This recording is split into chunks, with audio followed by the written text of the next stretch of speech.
사도행전 12장 1에서 25절 말씀입니다. 12장. 그때에 헤로드 왕이 손을 들어 교회 중에서 몇 사람을 해하려 하여 요한의 형제 야고보를 칼로 죽이니 유대인들이 이 일을 기뻐하는 것을 보고 베드로도 잡으려 할세 때는 무교절 기간이라. 잡음에 옥에 가두어 군인 내식인 네 패에게 맡겨 지키고 6월절 후에 백성 앞에 끌어내고자 하더라.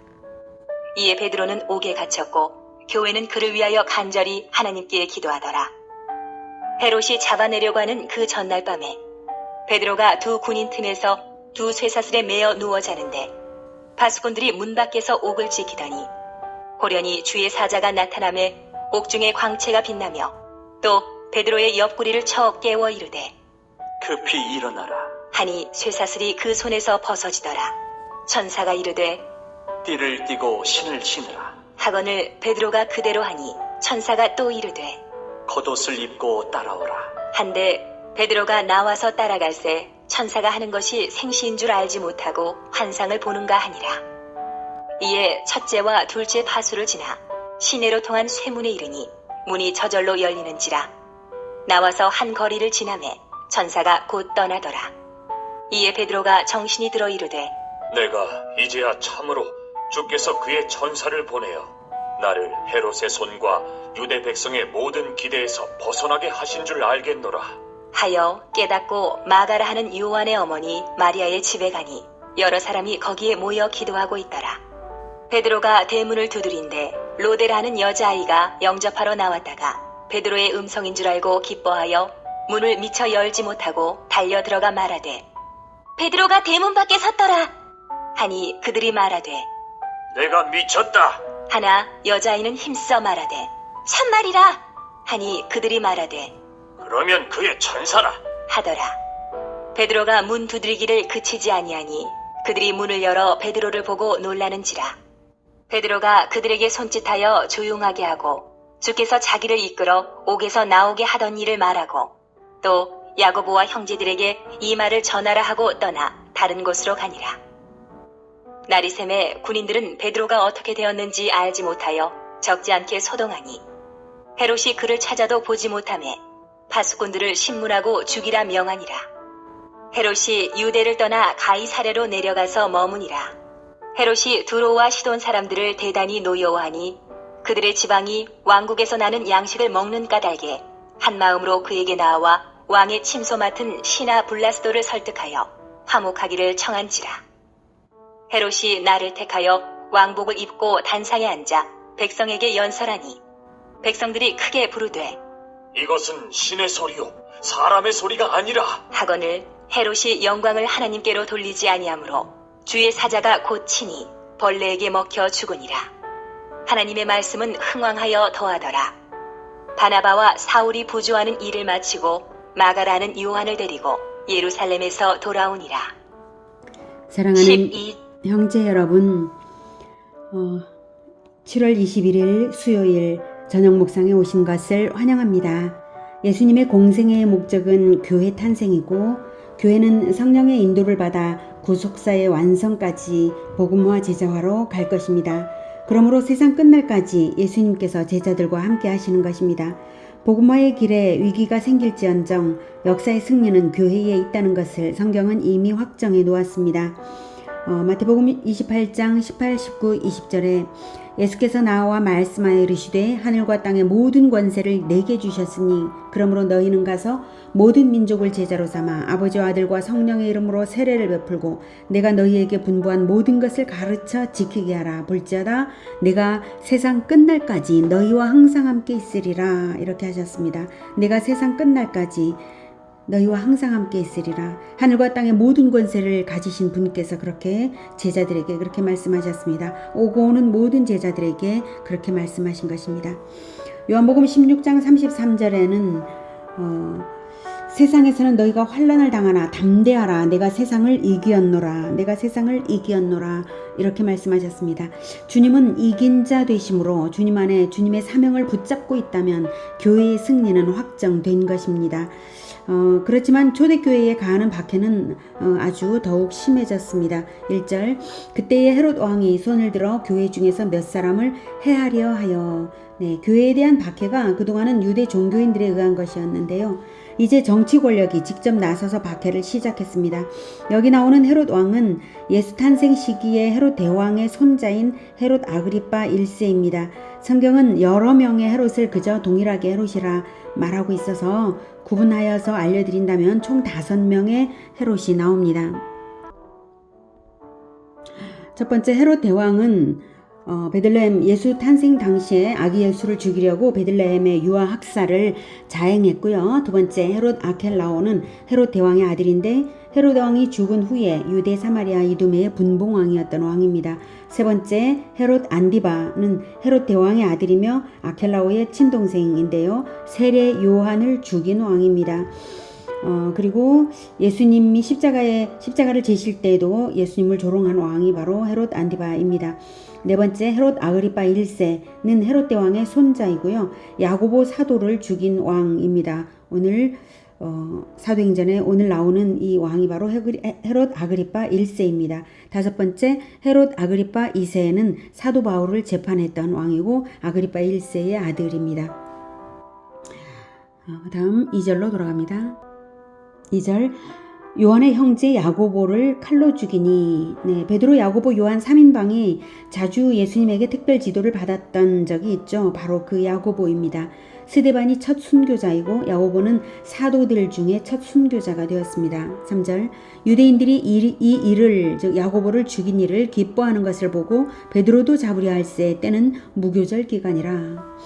헤롯 아그리파 1세가 야고보를 죽인 것은 기독교를 미워하는 유대 종교인들에게 잘 보여서 자신의 정치적 입지를 튼튼히 하기 위한 목적이었습니다. 죄 없는 사람을 그저 정치적 야욕의 동기로 살해한 것인데요. 그에 더하여 베드로까지 죽이려 했습니다.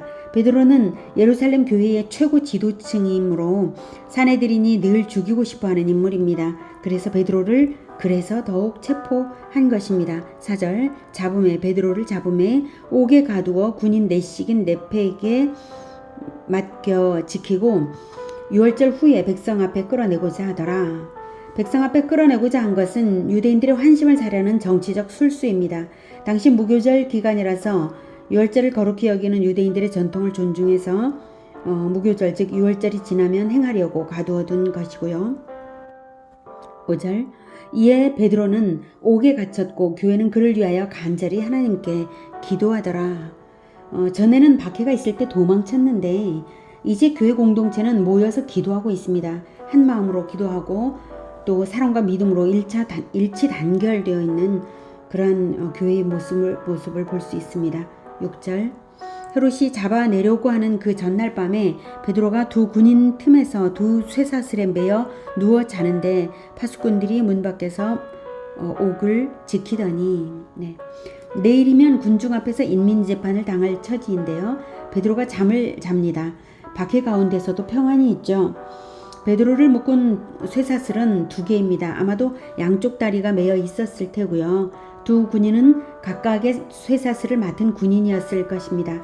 그리고 4절을 보면 4명씩 4패 4인씩 4조로 조직된 군인들이 베드로를 지켰으므로 2명의 군인만 있는 것이 아니라 문 밖에 군인들이 더 있어서 옥문을 지키고 있는 상황이죠.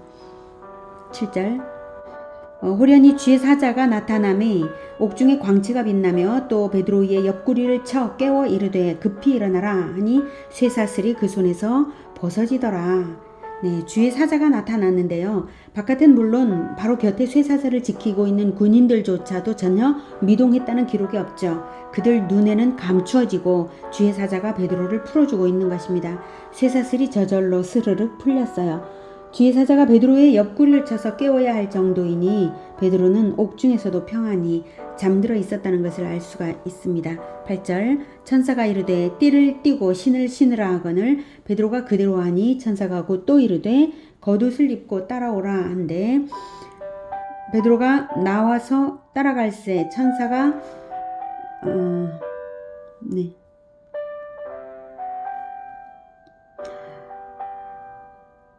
자, 이렇게 해서 이제 따라 나오게 되었는데, 베드로가 나와서 따라갈새 천사가 하는 것이 생시인 줄 알지 못하고 환상을 보는가 하니라.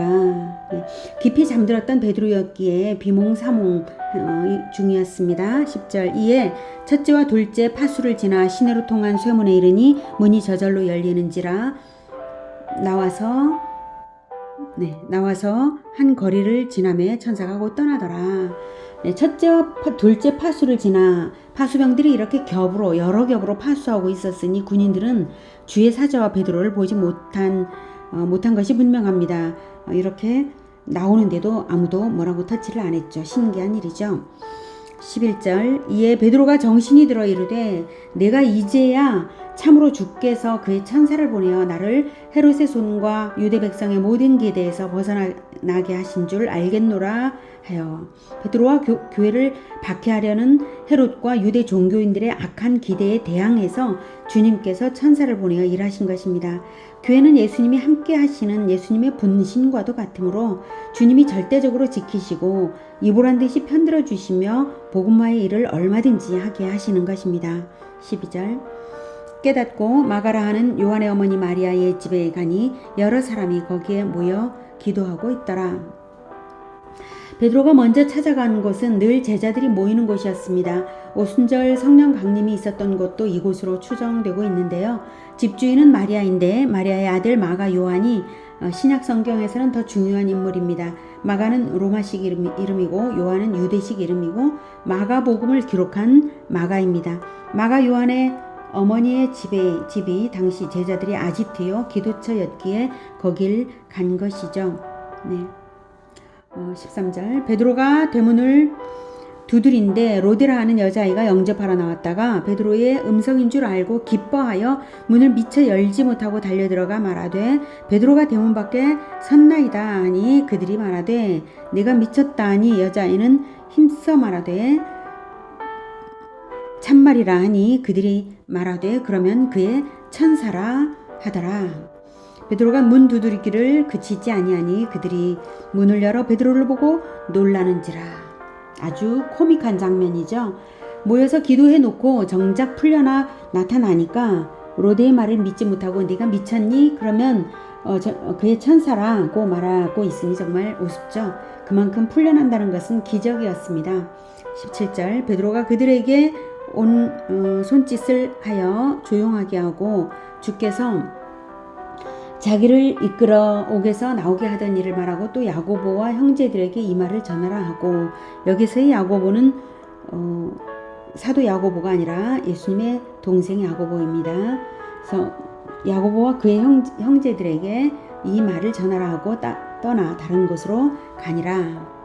네, 헤롯이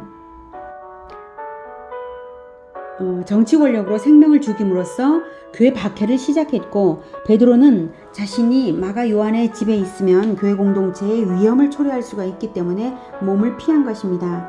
안디옥 교회와 같은 안전한 곳으로 갔다가 헤롯이 죽은 후에 돌아왔을 것입니다.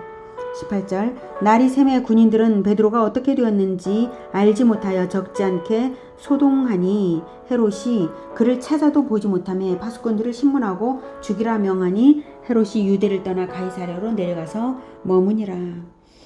헤롯은 자기의 정치적 입지를 강화할 기회를 놓친 터라 파수꾼들을 죽임으로써 분풀이를 했습니다. 당시 로마법도 중대한 죄수를 파수병이 지키지 못하면 그 파수병을 대신 사형에 처합니다. 그럴지라도 죄 없는 베드로를 오직 정치적 목적으로 죽이려 했던 헤롯이기에 파수병들을 죽인 죄악이 합리화될 수는 없는 것입니다. 그리고 헤롯의 교회 박해가 앞으로 더욱 강화될 소지가 충분함을 보여주는 것입니다. 이에 하나님께서 헤롯의 생명을 앗아가시는 사건이 벌어집니다. 20절.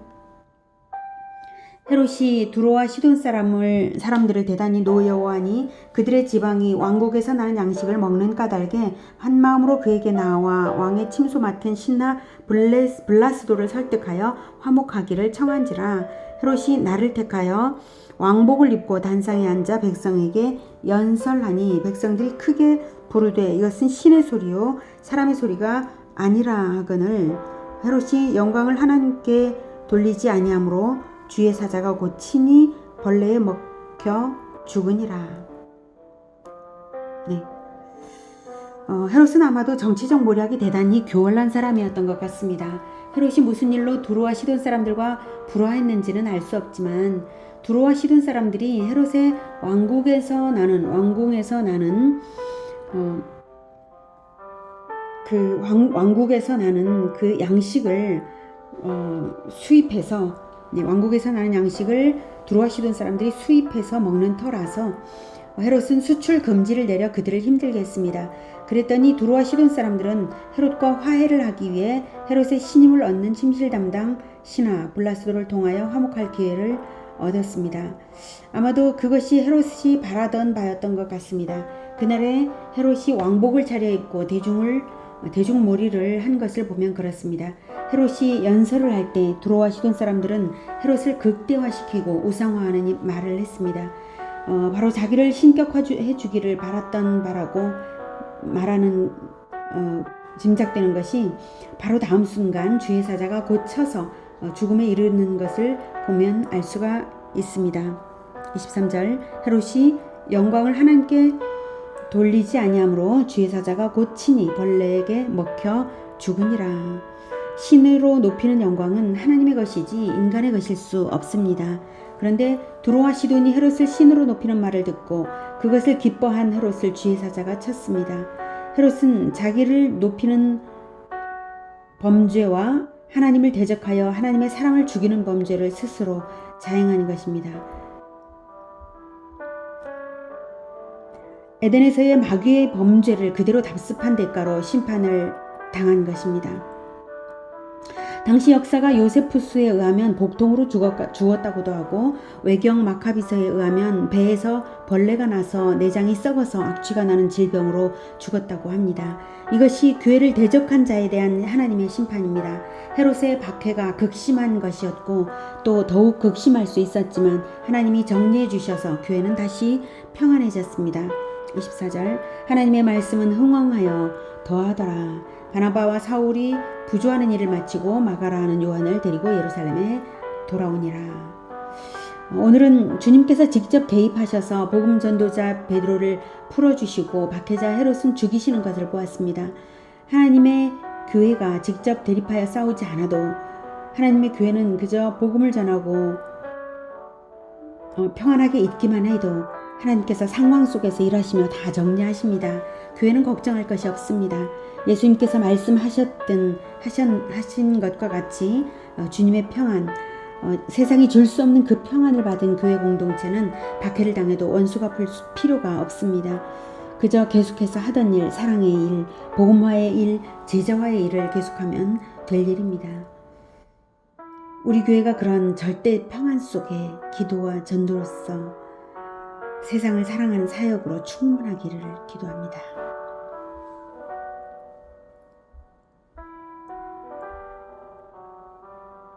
이어지는 시간은 개인 기도 시간입니다.